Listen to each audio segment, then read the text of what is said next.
Hi friends, எல்லோருக்கும் வணக்கம். இப்போ பாருங்கள் என்ன சாப்பிட்றேன்னு சொல்லிட்டு அரிசி உப்புமா இது கூட பப்பாளி. வாங்க ஃப்ரெண்ட்ஸ் சாப்பிட்லாம்.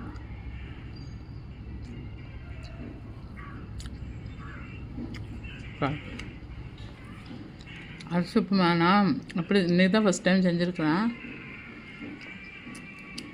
சூப்பர். முதல் வந்து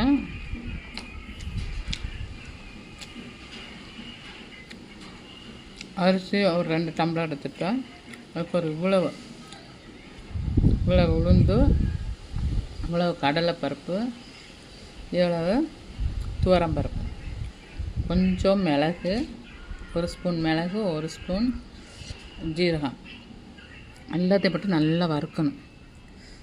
ரேசன் பச்சரிசிங்க இது, ரேசனில் வாங்கினது தான். செஞ்சு பார்ப்போன்ட்டு எல்லோரும் அரிசி உப்புமான்னு சொல்லுவாங்க. டேஸ்ட்டாக இருக்கும். வாங்கி சாப்பிட்ருக்குறோம்.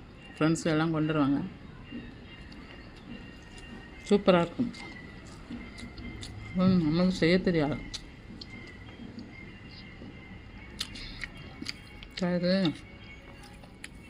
ஒருத்தவங்ககிட்ட கேட்டேன், இப்படி செய்கிறான்னு சொன்னாங்க. அப்போது யூடியூப்லேயும் சர்ச் பண்ணி பார்த்தேன். இப்படி செஞ்சால் நல்லது. சரி, ஓகே. எல்லாம் வறுத்துட்டு மிக்சியில் போட்டு குறைன்னு 2 அடி தான். ரொம்ப பவுடர் அரைச்சிடாதீங்க. அப்புறம் எப்போம்பெல்லாம் பருப்பு, உளுந்து, கடுகு எல்லாம் போட்டு தாளித்து கருவேப்பிலை, வெங்காயம், வரமிளகா, லாஸ்ட்டுக்கு 2 பச்சை மிளகாயும் போடுங்க, நல்லாயிருக்கும். பச்சை மிளகா போடுங்க. பச்சை மிளகா எங்கள் வீட்டில் அவ்வளோ சீக்கிரம் யாருக்கும் ஆகாது. போட்டு வணக்கிட்டு 1க்கு 2 டம்ளர் தண்ணி வச்சு நல்லா கொதிக்க விட்டு, நல்லா கொதிச்சுட்டு இருக்கும்போது கொட்டி கொஞ்சம் கொஞ்சமாக கொட்டி கிளறிக்கிட்டே இருப்பாங்க.